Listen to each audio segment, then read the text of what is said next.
Posisi cadangan devisa Indonesia pada Oktober 2025 mengalami peningkatan bila dibandingkan bulan sebelumnya.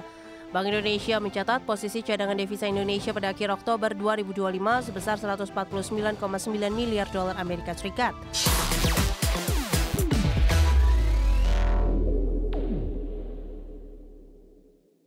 Bank Indonesia melaporkan posisi cadangan devisa Indonesia pada akhir Oktober 2025 tercatat sebesar 149,9 miliar dolar Amerika dan tercatat meningkat dibandingkan posisi akhir September 2025 sebesar 148,7 miliar dolar Amerika. Ya, peningkatan cadangan devisa ini didorong oleh penerbitan global bond.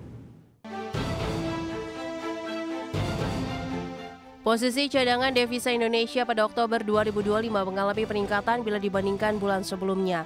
Bank Indonesia mencatat posisi cadangan devisa Indonesia pada akhir Oktober 2025 sebesar 149,9 miliar dolar Amerika Serikat.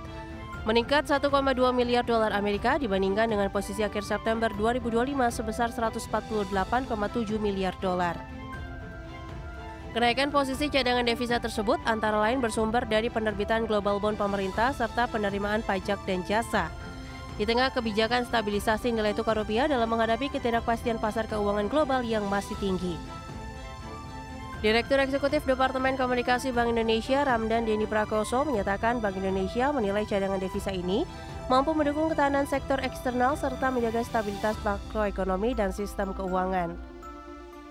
Bank Indonesia meyakini ketahanan sektor eksternal tetap kuat didukung oleh prospek ekspor yang tetap terjaga serta arus masuk penanaman modal asing yang diperkirakan terus berlanjut. Sejalan persepsi positif investor terhadap prospek perekonomian domestik dan imbal hasil investasi yang tetap menarik. Untuk itu Bank Indonesia terus mendukung peningkatan sinergi dengan pemerintah dalam memperkuat ketahanan eksternal guna menjaga stabilitas perekonomian untuk mendukung pertumbuhan ekonomi yang berkelanjutan. Dari Jakarta, Tim Liputan IDEX Channel.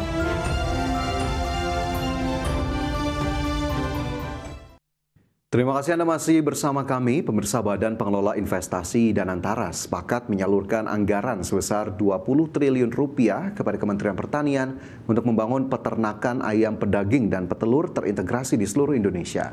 Ya, Menteri Pertanian Andi Amran Sulaiman mengungkapkan pemerintah telah menyiapkan anggaran sebesar 20 triliun rupiah untuk membangun peternakan ayam pedaging dan petelur terintegrasi di seluruh Indonesia.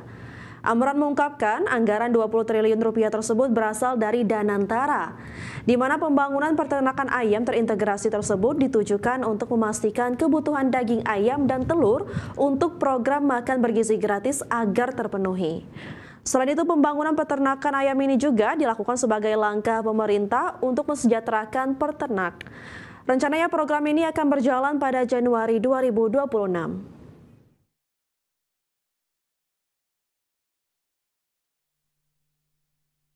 Pemerintah berencana mengembangkan budidaya perikanan darat di 500 kabupaten di seluruh Indonesia. Menteri Kelautan dan Perikanan Sakti Wahyu Trenggono mengungkapkan program budidaya perikanan di darat akan dilakukan secara bertahap dan ditargetkan rampung dalam 2 tahun ke depan. Tahun ini, pemerintah akan memulai pembangunan di 100 titik prioritas. Selain program budidaya perikanan, pemerintah juga menargetkan penyelesaian pembangunan 65 titik kampung nelayan merah putih pada tahun ini. Program tersebut diharapkan mampu mendorong pertumbuhan ekonomi di wilayah pesisir dan meningkatkan taraf hidup nelayan. Pembangunan budidaya di darat itu juga salah satu yang diminta oleh beliau untuk di 500 kabupaten. Budidaya apa itu? Budidaya perikanan. Targetnya sampai kapan itu Pak? Di 500 kabupaten? 2026 ya, baru selesai. Tapi tahun ini dimulai kita ada 100 titik. Kantor Wilayah Direktorat Jenderal Bea dan Cukai khusus Kepulauan Riau menggagalkan upaya penyelundupan 281.583 ekor benih-bening lobster di perairan utara Bintan, Kepulauan Riau. Benih lobster bernilai miliaran rupiah itu rencananya akan dikirim secara ilegal ke luar negeri. Aksi kejar-kejaran antara petugas bea dan cukai dengan pelaku penyelundupan lobster terjadi di perairan Bintan, Kepulauan Riau. Kapal cepat yang digunakan para pelaku akhirnya dikandaskan di Pulau Tak Bertuan setelah petugas melepaskan tembakan peringatan. Para pelaku yang diperkirakan 3 orang ini langsung menghilang di balik rimbunan hutan. Saat diperiksa ditemukan 36 box styrofoam yang berisi ratusan ribu benih baby lobster jenis pasir. Kepala Kanwil Bea dan Cukai Kepri, Adang Nugroho Adi mengatakan, ratusan ribu benih baby lobster dibawa dari daerah Pulau Jawa dan hendak diselundupkan ke Malaysia untuk selanjutnya dikirimkan ke Thailand. Maraknya penyelundupan benih baby lobster di perairan Kepri tak terlepas dari letak geografi Kepri yang berdekatan dengan negara tetangga yakni Malaysia dan Singapura. Tingginya nilai beli di luar negeri membuat pelaku melakukan berbagai cara untuk menyelundupkan bibit lobster ke luar negeri.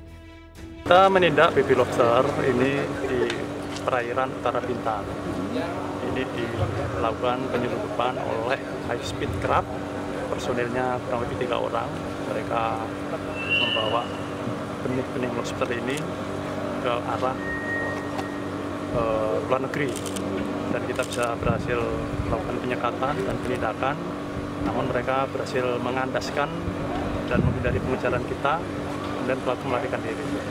Tapi kita masih lakukan identifikasi untuk kita lakukan segera pengejaran.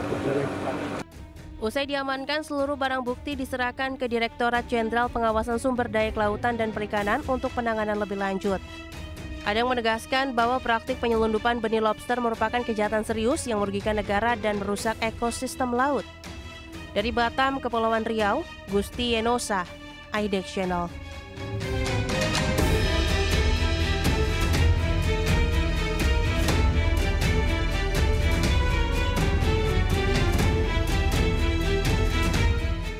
Sementara itu, Menteri Energi dan Sumber Daya Mineral Bahlil Lahadalia mengungkapkan bahwa pemerintah menargetkan penyelesaian 18 proyek hilirisasi yang memiliki nilai investasi mencapai 600 triliun rupiah.